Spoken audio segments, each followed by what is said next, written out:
Enrique Hill, binigyan ng mamahaling regalo si Liza Soberano.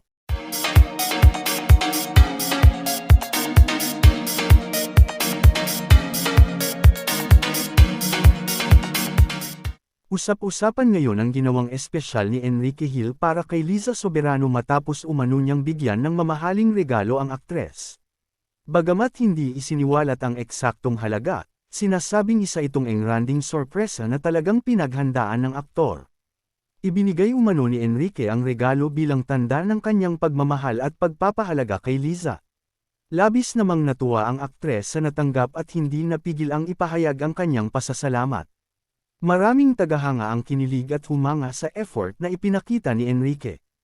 Umani rin ito ng positibong reaksyon sa social media mula sa kanilang mga taga-suporta. Ayon sa ilang netizens, patunay ito ng matibay na samahan at pagmamahala ng dalawa.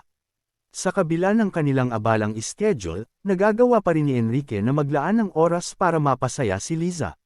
Dahil dito, patuloy na sinusubaybayan ng publiko ang kanilang relasyon at mga sweet na tagpo.